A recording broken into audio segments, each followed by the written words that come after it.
Hi, welcome to another edition of the Growth Engine Show with Ryan and Trice, brought to you by Healthy Brands Coaching. Hi there, how are you?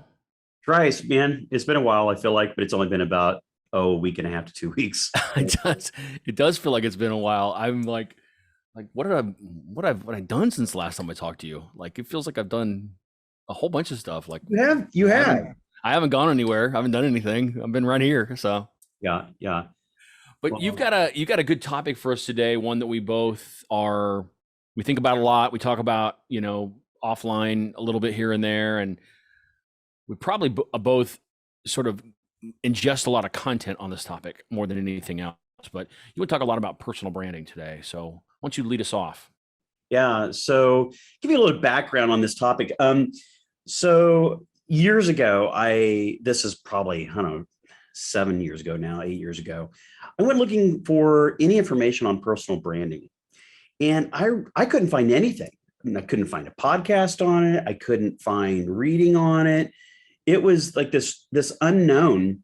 And I couldn't find specialists in it or consultants in it.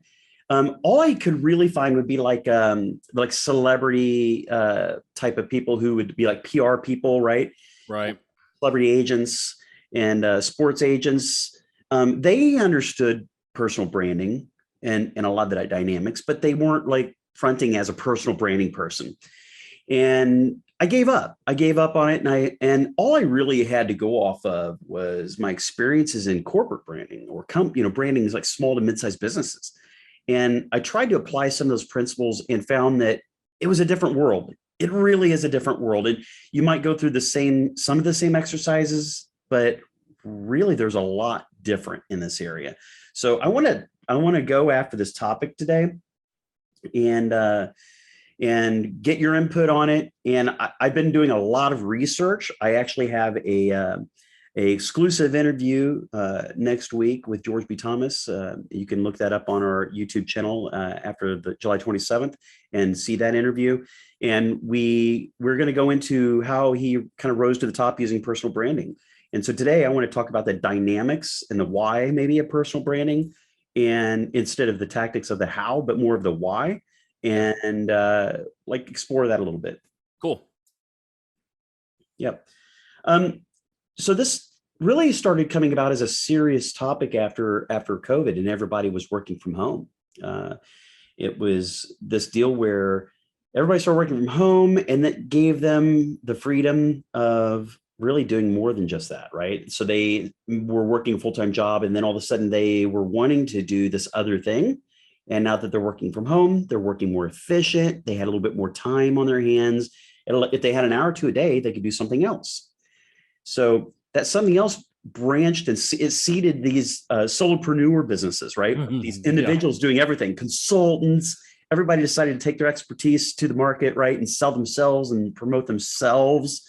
And Yeah. a lot of people struggle in this area because they didn't understand personal branding or networking or sales. So working from home has created this opportunity, this explosion of needing personal brand.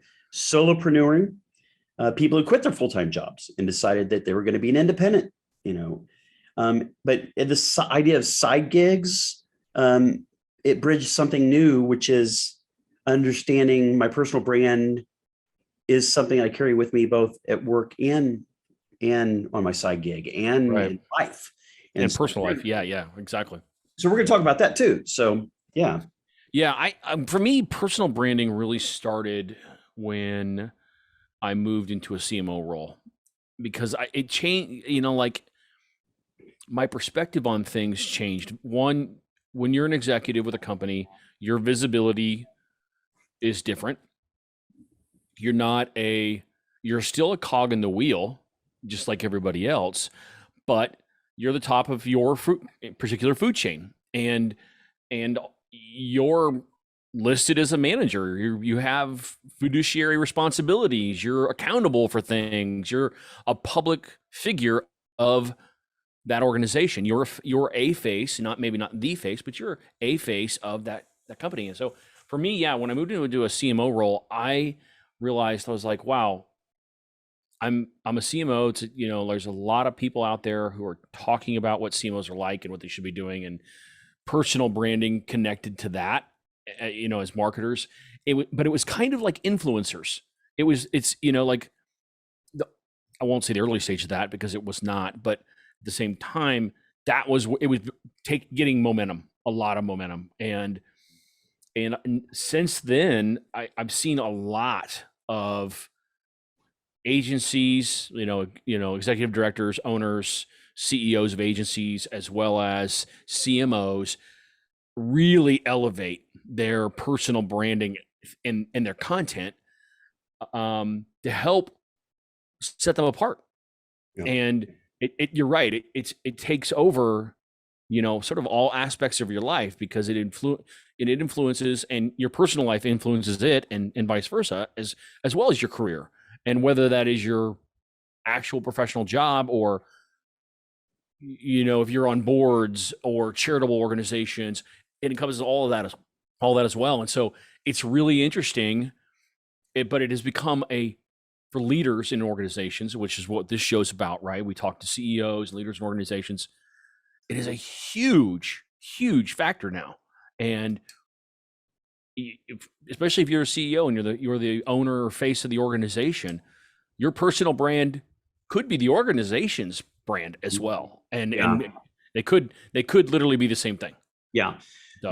You're dead on with where I'm headed with this topic today. And you brought something new to my key points here that I'm going to add into this. And it comes fresh because I had this conversation yesterday with a digital agency owner. And he was bringing up this idea that he had a operations guy his operations director, who started throwing him under the bus behind the scenes, and kind of got the troops rallied against him as the business owner. And, and he ended up letting this guy go. Yeah, I bet. But probably way too late, because you want to believe that people are good. And he's a really good guy. And you want to believe people are good, and they wouldn't do that. But I've actually had this exact same experience in my agency when I had it. And I had a guy who I thought I could trust, and he backstabbed me. I ended up losing my top managers and people who I was really close with. It was really hurtful. Personally, I will be honest, I lost sleep. It really changed my opinion about business and leadership. Yeah. And I thought about this, and I thought, I was kind of vulnerable when I'm looking back on that situation. And so was my friend that owns this agency. He's vulnerable. And we didn't think about this thing, and I don't think you do, is you didn't think about this thing, which is equal to the reviews, like online review strategy of getting customers to give you good reviews so that it flushes out the bad ones. Yeah. Same thought here is, if you are doing a good job of PR and personal brand, and you're really aware of what your personal brand is and what you mean for it to be, when things like this happen, they don't hurt you so bad, or people don't buy into these rumors or things that people are saying about you so easily. So it's kind of like, this is a cool point because that you brought up here, because I really find it plays into this, this topic. If you're thinking about internally how it affects the people you're working with.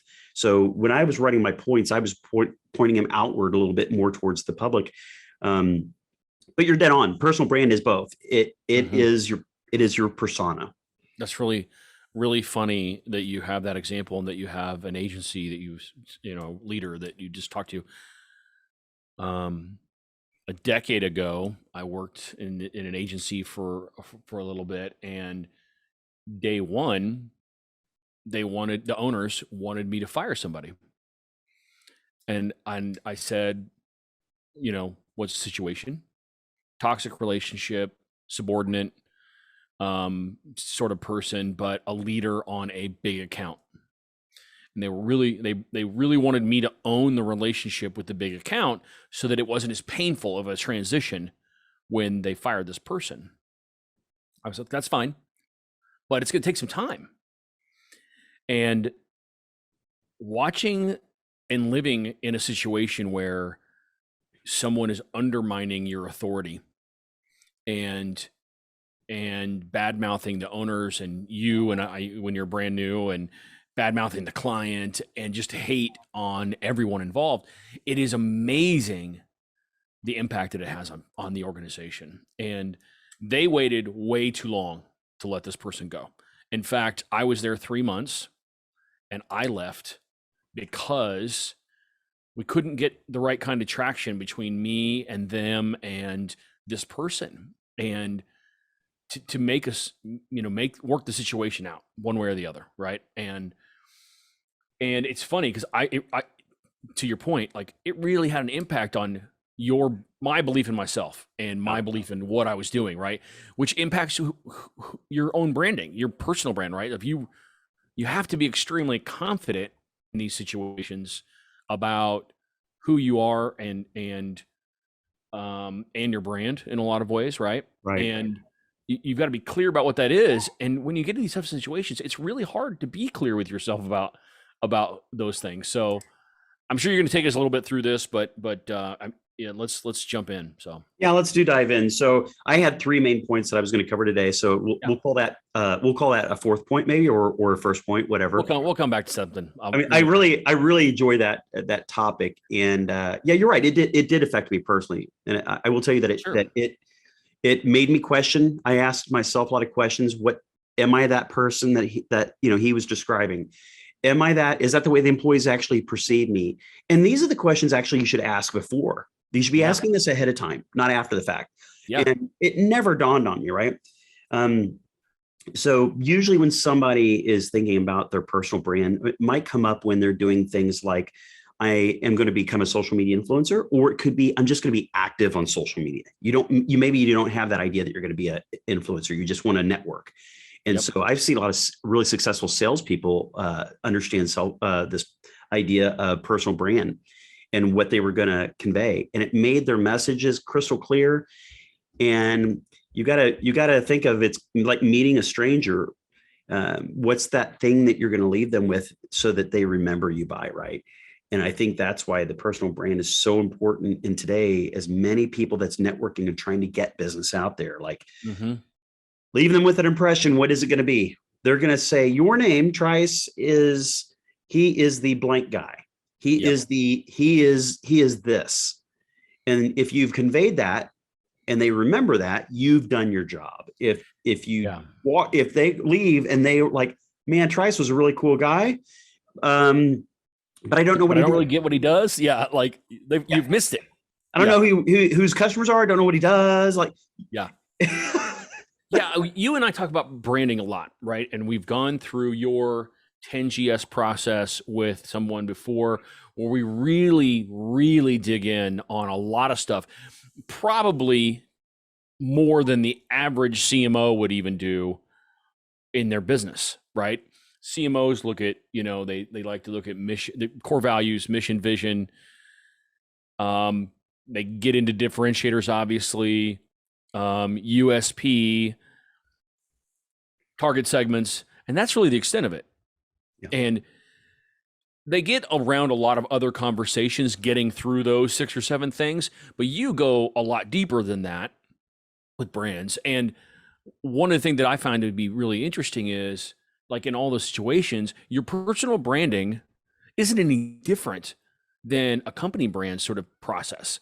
You have to be really clear with yourself what it is you bring to the table. This is especially true if you're the CEO, because you're the face of the organization, or like we just talked about, solopreneurs, right? You're a consultant, you're a coach, you're an author, any of those things. You're a speaker, you're a board member, like all of those things. You have to be very consistent and concise about what it is you bring to the table, because, just to your point, when you leave a conversation with somebody, you want them to really get it. What you do, who you are, what you bring to the table. And because if they don't, that networking opportunity is really diluted, because they walked away and they're like, I really liked him and he's in marketing. And that's really all I got. I don't know how he helps anybody. I don't know what that means. Yeah. So I have known some people on LinkedIn, and that's primarily, my business networking area. I've known a lot of people there for over a year, and I still don't know what they do. Like they're Yeah. on LinkedIn, they're posting every day, they're doing this, doing that. And they keep on doing it because people told them to do it. And the problem is their topics have gone so far around the earth. I don't know what they do. Yeah. And so they cover all the topics that are centered around what they do. And then instead of coming back around to them or sticking in that arena, then they start really going to the outer galaxies of the topic. And now I completely don't know what they do. And so I hope I'm not failing in this and people understand, I hope they understand I am a business consultant that helps with growth consulting and branding and your messaging. That's what I do. If they don't have that by now, I've failed.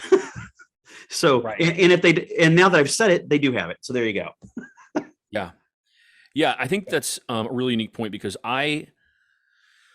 there are a million people on LinkedIn who understand that content is a driver to personal and corporate brand. So they do a lot of it.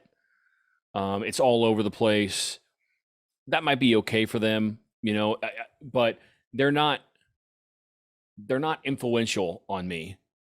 Not that they're trying to be influencers, but just in general, right? They're not influential on me because they don't hit a core for me for whatever the reason. They may have a one-off, but they're not an expert. They're not somebody I would follow explicitly because of their content. Whereas on the other side, I can think of two guys right off the top of my head. One's an agency owner, and I've talked a little bit around this some of the things this group does, but I love their content. And he hosts a podcast and show like this. He focuses on marketing. He's brilliant. I think he's really a game changer. And then there's another one who's a sales coach, and he doesn't just do video. He writes a lot of content, situational content of things he's seen in situations. Like the other day, his wife went to buy a car, and the experience that she had and how he would have handled it as a sales coach, mentoring someone. And I thought it was brilliant. It was really good. It was very right on the money. But to your point, his personal brand is very clear to me. And that's why he's valuable to me. I'm not in sales anymore. I don't coach salespeople. I don't manage salespeople. But the sales and marketing process is so connected, and the way I work with salespeople it's really important. And so I followed this guy basically for about a year, and it's mostly because he's so on brand all the time. And what I get from him is really good, very impactful, insightful stuff. Because the guy's an expert, like that's what all of this means to me. So before I kick into these three, we should state this though. So this topic is for CEOs. Listen up. It's for you. It's 100%. For you. Number one, it's for you. Okay. Number two, because of this show's targeting this, like CMOs and marketing leaders, it's also for you for a couple of reasons. One, because you also have a personal brand to look out for. And you brought that up at the beginning of the show. But a lot of roles, and I had this role as a CMO, was to make sure the personal brand of the CEO was good. 100%. I actually was in charge of the brand of the company and the CEO. Yeah, you worked for somebody whose personal brand was really, really important to him and their business. Yes, which is different than a lot of people. That CEOs sometimes have got to get pushed into this, but he really embraced it, which is different. So yeah, you're right. Well, great point. It's important that the CEO understands this personal branding topic, because as a CMO, when I couldn't get time with the CEO to go over things related to this, like, kind of like a personal assistant in some ways, right? Like you're trying to guide them a little bit in this area, and it's a little bit PR. It's a little bit, if he's the star of the show, which oftentimes the CEO is, it's important that the show is healthy, and that the way that people perceive the show is going to continue. People are excited about it, and he's the leader of this. You have this role, and the closer you are with that CEO, the better you can make this happen. If you got a CEO that you can't get in front of and can't get meetings with and can't talk to, and you're not there with him during the day or week, like this is a really almost an impossible job to do well. Yes. But on my first topic is this, the difference between your personal brand and the company brand. Set the stage on this one, which would be when you start out as an individual, a solopreneur, side gig, or whatever else, and you're starting a business. Your personal brand and the company brand almost always are aligned very closely or exactly. Mm-hmm. And the reason why is because you quit something else to do something that was genuinely you. It's what you wanted to do. You're passionate about it, and it's authentically you. Yeah. And so really going through the thought process, documenting down what you stand for, all these things that you hear about, where you're like, I would need to know my why, my passion, all these things all wrap around what ends up being your personal brand. And what you brought up earlier, Trice, the content around it, how important that content is to building that brand, right? That is closer aligned, the company and you. Although the company and you can be separate. If you plan to grow a business, the more people you add in to this company, the more clients, everything else, and the more you're building a company, the more the company's brand starts to separate a little bit from you and your personal brand. And the reason why is because I'm big on a company's DNA is made up of all the components of the company, including all the other people that's in it. Mm-hmm. So the brand should change if you're doing it right as you grow and add people. And that brand can start to detach and be something different. So I get asked this question often about personal brand and company brand, and they automatically assume it's the same. So CEOs, if you've gone through branding exercises like the 10GS program or something else, you haven't solved your personal brand. It's not the same. You have to do your own exercise for your personal brand. You need to do both. And that's my point number one. Yeah, you're right on the money. Like, so I'll start it two different ways, right?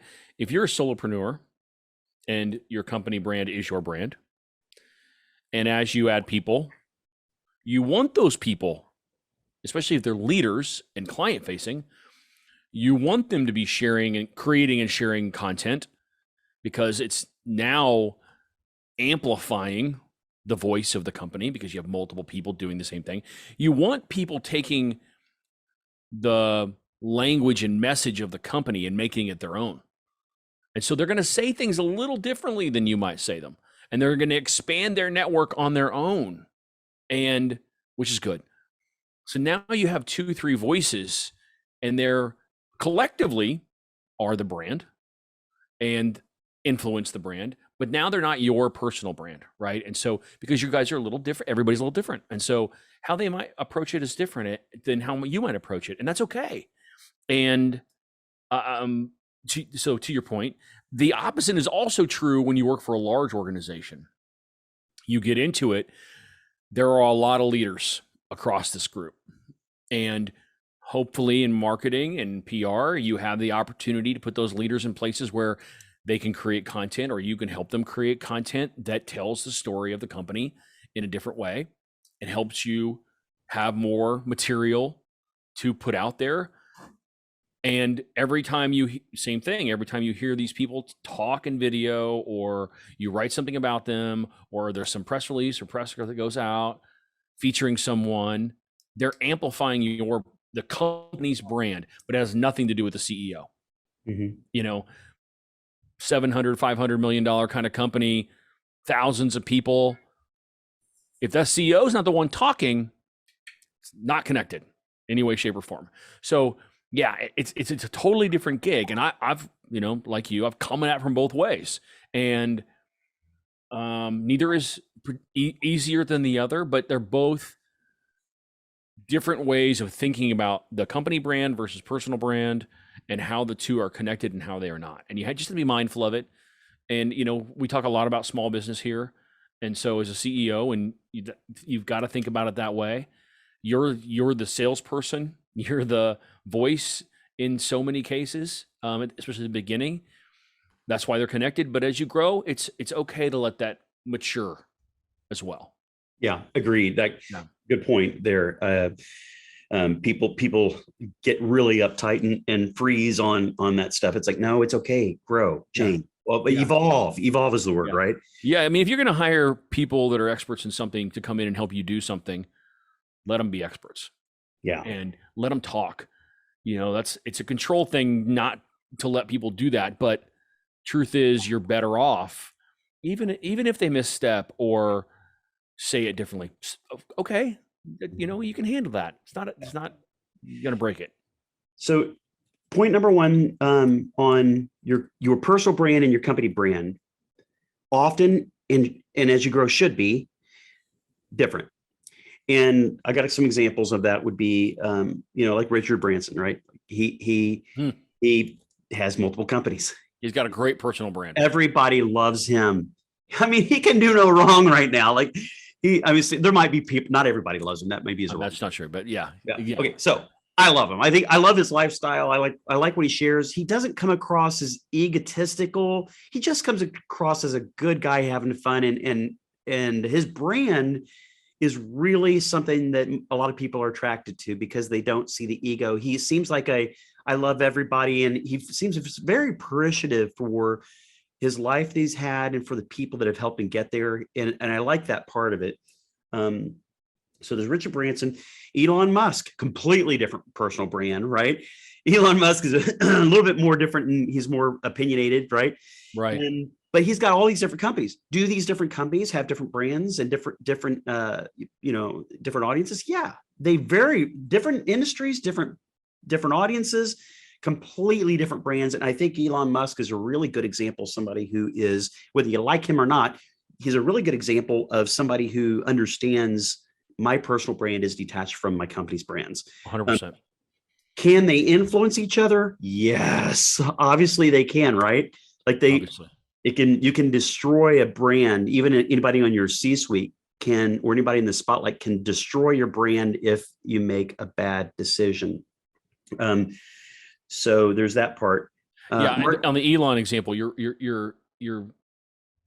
it's a fantastic example because whether he's intentional or not, which I tend to believe he's very intentional, his eccentricness and he's straightforward about certain things. He uses diplomacy and sometimes he doesn't use diplomacy. It's just really strange. But the commonality here is he uses Twitter like a weapon. He wields it the way he wants to. Yeah. And a tweet from him can influence jobs, people's lives. I'll give you an example. There's a great story of him going on Joe Rogan, and he smoked weed with Joe Rogan on his show, and his stock price dropped because of being on that show. Now it recovered, of course, because he's Elon and that's what Tesla does. But what was funny is it was just Tesla. SpaceX, nothing happened. They didn't even talk about it. And I thought that was funny because I was like, and that people don't know, he owned PayPal. He literally created PayPal. Like, he's not a dum-dum, like this isn't like accidental. Whatever you think about him, he's not an idiot. He's not an idiot. I mean, he might be an idiot sometimes. Like his thing with Twitter now is kind of idiotic, but right. The whole idea is he's a guy who understands personal brand, even if he isn't really 100% sure what his personal brand is, because it feels a little muddled, but he understands that him speaking or tweeting causes action. Not many people in the world can say that, frankly, to that degree. And so it's a good example because he can both hurt and help himself and others with his voice. Yes. Well, and we're not going to get into presidents and politics. I intentionally did not say a word. We're not going to get. But I do think the last two presidents before our current one understood brand. We have a Democrat and a Republican both in there. I 100% agree with you. And I think they both had a different brand and it did fabulous at it. Whether you like them or not, again, we're not going to get there. I don't care. But And also, I think they understood Twitter's impact on that. Not social media, right. Twitter specifically. They, obviously, like it wasn't a mechanism before that, and Right. now, and so they both really the platform evolved, and they helped evolve it by Mhm. being someone. And of course, presidents, like this is not anything new. Presidents can change the landscape with a word. That's a U.S. presidents especially. So this is not an anomaly to them, but for a CEO, it's not any different. You come out and you say something in Twitter that's maybe not on brand with your company. It can hurt your company. It can be held.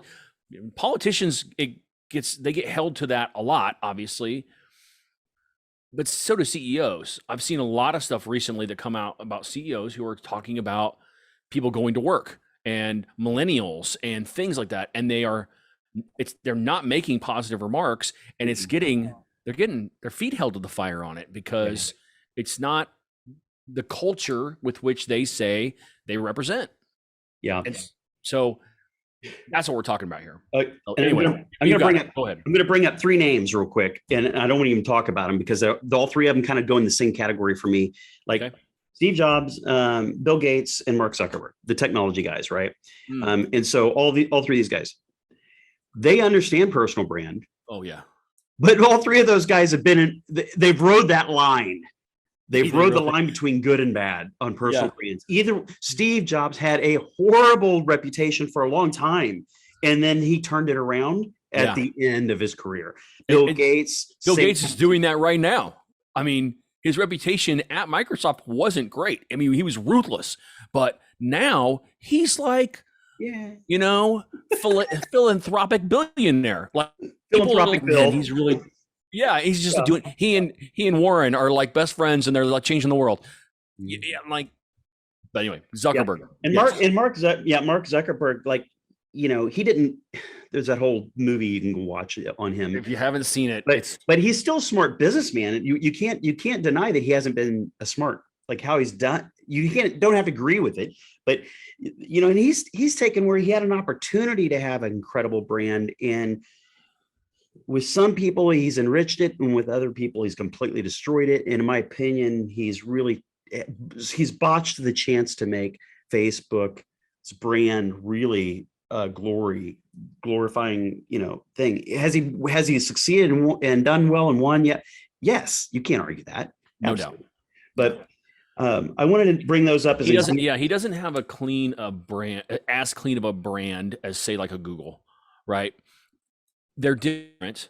They're different organizations completely, but he owns the social landscape in a lot of ways, and I mean Instagram and Facebook together, especially. So it's has he done it the right way, or is it the super positive thing? Yeah, I don't think anybody would argue that it's not, but it doesn't mean it's not hugely impactful. But his personal brand versus the company's brand in all three of these cases, right? In the beginnings, their personal brands were the company brands in a lot of ways. Mm-hmm. And the companies, as they grew, they all grew quickly into huge organizations, and the company's brands totally diverged from their personal brands, especially with Microsoft.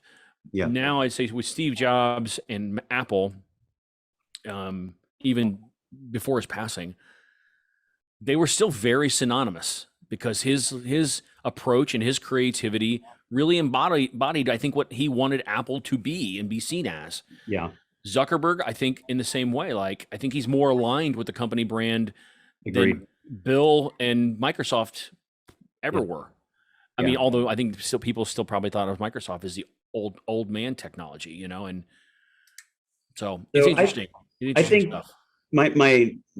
The finish up on my point one here would be purposeful, about your personal brand, control it and direct it like it's a reputation, right? You are in charge of it. You are in control of it, good or bad. And business owners will say, "Oh, everybody hates me."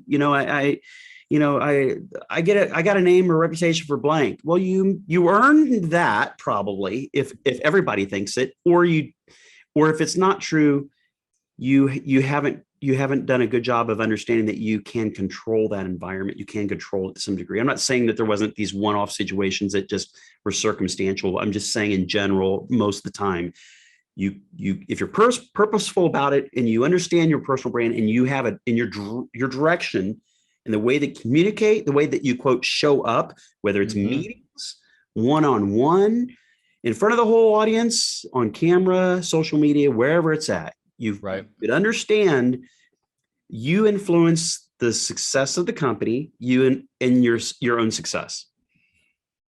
Yes. Very, very well said. You ready for point number 2? I'm ready. Okay. Your personal brand follows you. Okay. If you work in work in a company, in an agency or somewhere else, and you think that you don't need a personal brand, you're wrong. Yeah. Your personal brand follows you. I didn't understand this till just a couple of years ago.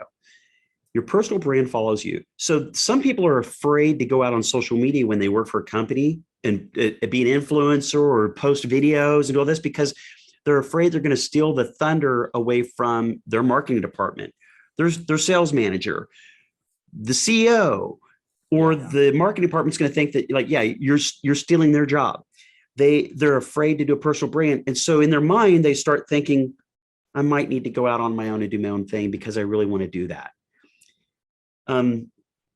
Your personal brand, if you do it right, and it's truly and authentically you, and the people who hired you like you, and that's why they hired you, and they enjoy you, and that's why they keep you on staff, it's okay to be you. If the person who owns a business doesn't understand that, they don't understand this topic. And maybe they should listen to this episode.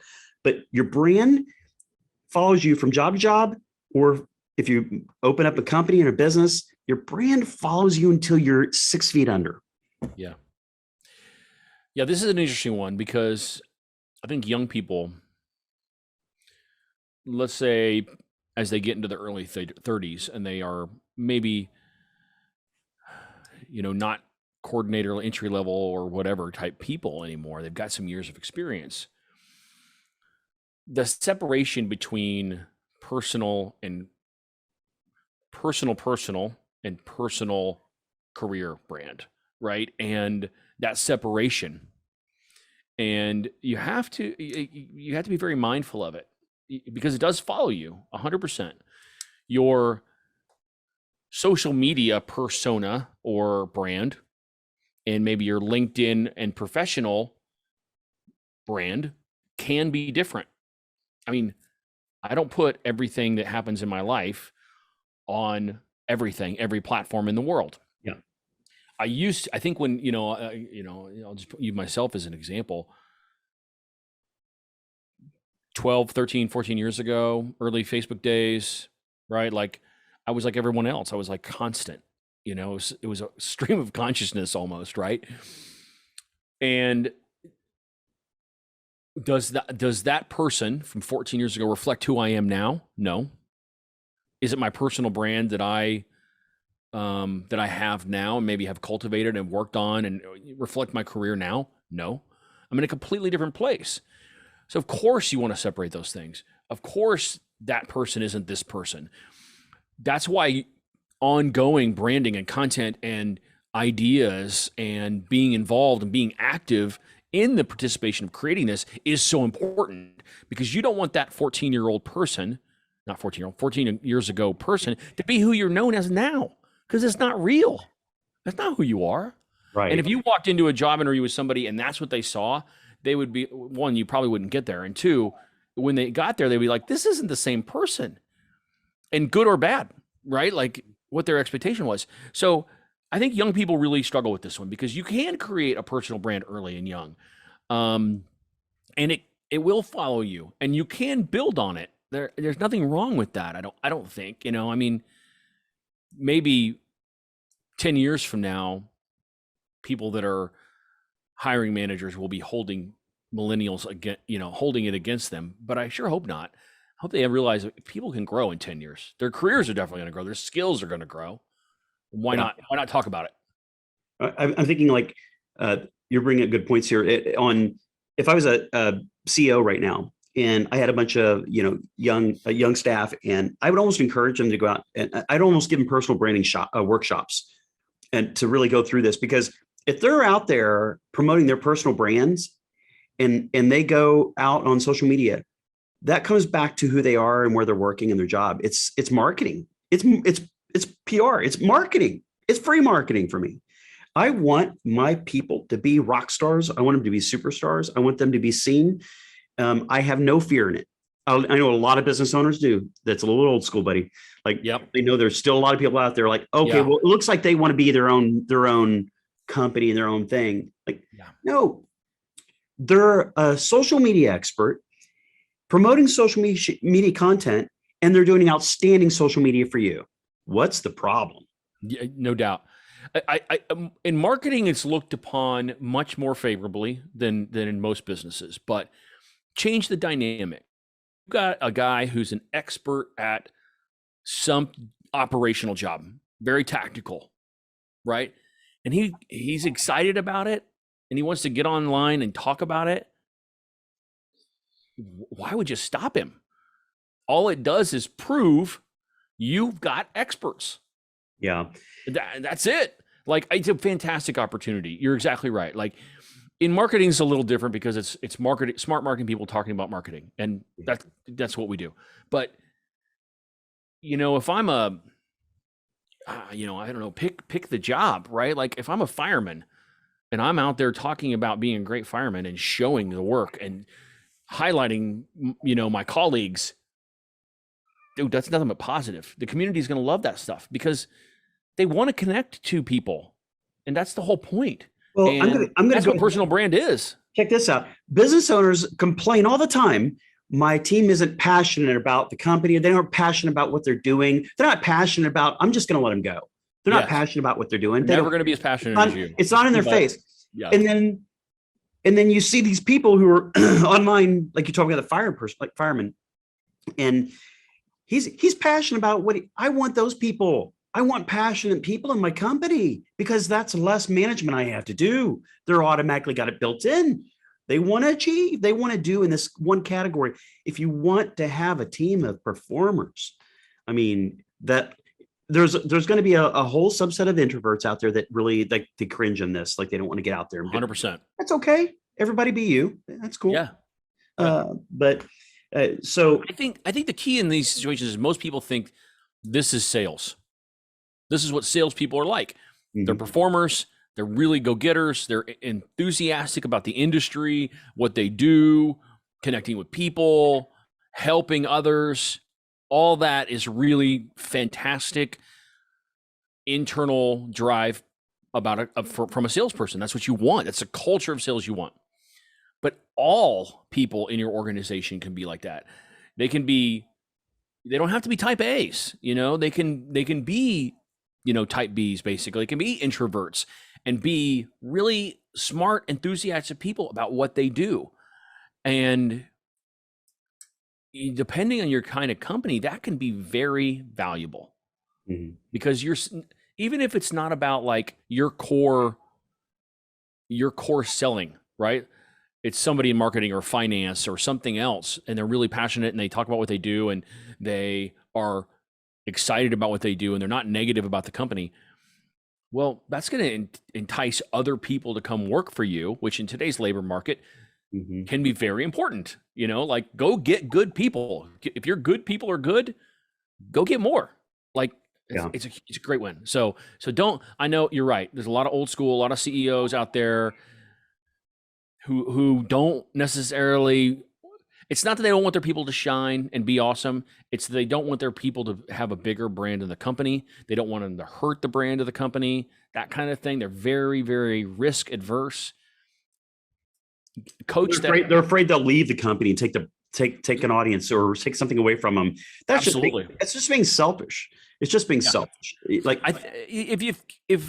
if CEOs would think of their businesses and their social media and their marketing as creating an audience, those types of people who might be the face of an organization, even if they don't stay with the organization forever, they're going to help you build an audience. And if you're really focused on that part, then it doesn't make a difference who's in the front, because you can always get other people doing that thing.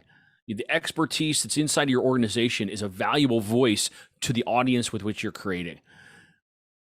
Focus on that part and let go of the fact that you're afraid to do any of that kind of work, because you don't want this marketing coordinator to get too much visibility and then leave the company.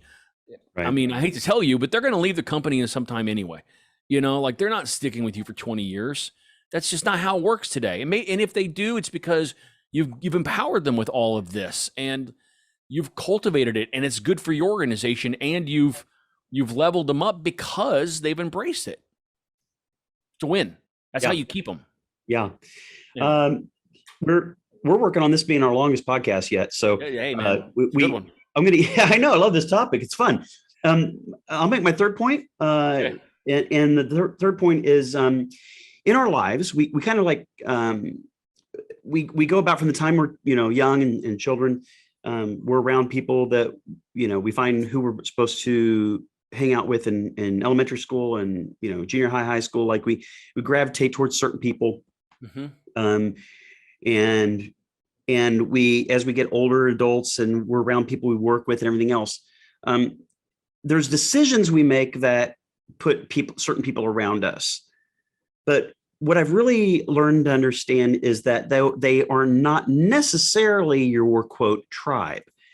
And so as I've kind of started out on my own again and gone into my second stage of entrepreneurship, what I'm learning is closer alignment to who my real tribe is, like who my tribe is. You're one of my tribe, Trice. It's like, right. You're my people, right? And you, not necessarily because you're just like me, but because we have had some very similar experiences. And you also put all kinds of new stuff on the table that I love. It's both, right? And so I've learned who my tribe is. They're CEOs, they're CMOs, they're growth-driven, growth-minded people. I love young business people, graphic designers, which is my, I had a graphic design degree. It's like I love people who get into anything growth related and they want to get better. They want to improve. They want to grow something. They want to create something. They want to do stuff. And my tribe is all kinds of different roles or positions by title. But there's a lot of common ground. And so your personal brand, if you've got it right, does something that I never had happen in all of my life, which is it attracts and brings in people naturally, organically into your tribe. And so where you might have had a small group that you hung out with, or that you really kind of saw as your close circle, in your life and your career, getting this personal brand right, it expands this circle into this massive group of people. And the amount of confidence that gives you, because you got your personal brand right and people love you and you're getting this thing done right. It's like, oh my gosh, why didn't I figure this out earlier, that I need to be better about communicating my personal brand and echoing out kind of like what I stand for, who I am, right? And attracting more people who get that and like that and appreciate that about me. So your value, right? Yeah, it's a really unique thing. And your personal brand, they talk about you should surround yourself with people that you aspire to be like, because it's a positive influence on where you're going. And if you know what you really want to do and the kind of people you want to hang out with, and you have access to them, great. I think, but you're right. I think the other way around is when you have a great personal brand and you're really clear with who you are, you attract people that are similar to you. You just can't help it, because all of a sudden you're connecting and networking with people that are like you in some way, shape, or form. And you're intrigued by them. You want to learn more. You want to get more involved. You want to build a relationship with them in some way, shape, or form. And all of a sudden you're like, yeah, I've built this community of people that I find interesting and find me interesting, vice versa. So it's a wonderful thing personal brand because it does really help you think about, be introspective and think about who you want to be, what you want to do with your life, where you're going, the kinds of people you want to be around, the attitude you want to have. But it also helps you see people that are, like I gave you the examples earlier of the guy that owned the agency and then the guy who's a sales coach. I'm not friends with either one of those guys. Never met either one of them, never spoken to either one of them. All I've done is consumed content from them on LinkedIn or podcasts, and that's it. But I would consider them part of my tribe in a lot of ways because I like their brand and I like what they have to say. I find them intriguing. I find them interesting. I consume their content. I don't listen to their podcasts all the time. One of the guys who does really good podcaster, but he does like 2-hour podcasts. I don't have time for that. So I love that they cut it up for me and give me pieces of it in LinkedIn that are maybe 5 minutes or 10 minutes, because that's perfect for me. I have a short attention span, frankly, it's just the way I am. So they wouldn't consider me part of their tribe because we don't know each other, but I consider them part of mine because they influence me, I think, in a lot of ways. And so I find them that way. But at the same time, like you said, you and I have connected and gotten to know each other over the last year. And, we are in a tribe together. We have a lot in common. We have a ton of people we know that are mutual friends and things like that. And so I think, but none of that would have happened if we didn't both really understand where we were going, and our brands were part of that, obviously. So yeah, it's interesting stuff. I like it. Yeah. Personal brand. I feel like you have people like we have common ground, right? So people in my tribe, we have a lot of common ground. Everybody in my tribe has common ground with me. And it's not just by a title or something. Like there's some experiences that we've had this, the same, again, from the graphic designer to the CMO to the CEO, like we've got common ground. But where the appreciation comes, and when you're designing your personal brand, I think where the appreciation comes is that you have these unique abilities that you discover, and it's not easy sometimes to discover what those one or two top ones are, but you have these unique things that they don't have. And they love that. They love that they can lean into you and ask you, and they maybe hire you to do those things. Like, so you get along like you've known each other for years, although you haven't, but there's that thing that it's like, okay, I need that. I want that thing. Mm-hmm. And so I think that's part of that understanding and going through exercises to get down what your true personal brand is, because when that's the X factor, when that's the extra thing, you're going to get business. You're going to get people ask you advice. You're going to get that interaction you're looking for. When you sound just like them without anything new to add to that discussion, then, if you're all you're going to do is agree, right? Like with everything, you don't have anything new. Okay, well, your brand is a kind of a passo, right? Like people don't. It's not a strong brand. That's why real influencers say, on LinkedIn, like they don't have enough haters. A lot of people measure like how well they're doing by how many haters they get. Yeah, and I agree to that to some degree, but my goal has never been and will never be to get people to hate me. I think that's ridiculous. If you've seen people say that, I think it's just ridiculous. But I agree. I don't want to be loved by everybody, but I don't really want to care about how much hate I'm getting either. Right. I just want to, like you and I are the same way. I want to add value. Like this conversation is valuable to somebody. It's valuable to us, and right. That could be enough. Right. Yeah. Well, we have gone the time frame, but just the recap, I'll add your point, which is, be aware and purposeful of your internal brand in the companies you're working at, or for your people if you're a CEO. Your brand can be and should be in many ways different than your company's brand, and understand that. I mean, really get it down, people. Like understand it so that and you can guide the way that people think about you, and you can keep a really healthy leadership, role and vision for your company. Right. So personal brand follows you. It follows you from job to job. If you're doing it right, don't be afraid to do that. It gives you self-worth. You value yourself more, and you know what you bring to the table for employers or for customers if you go into business for yourself. And the last one would be grow a tribe that appreciates that brand. The stronger your brand is, the more you do it, the more you will attract people who like you and appreciate you, and you can develop these people. These people will help you in your career. They will help you when you ask for it. They like you. In a lot of cases, they love you. Like, they will help you and support you in whatever you do in career, and a lot of times in life. Yeah. I'll say one more thing. I was gonna say, the great part about personal brand is if you do all these things what Ryan and I just talked about, and you focus on it, and you develop content around it, or you really embrace it and make it a part of your everyday experience as far as, what you put out there, it makes networking so much easier because people get a sense for who you are before they ever even meet you. And they know what to expect from you. It's very clear. And I think for a lot of people, networking is hard. And if you want to make it easier on yourself, be really good and really clear with your brand and really put it out there.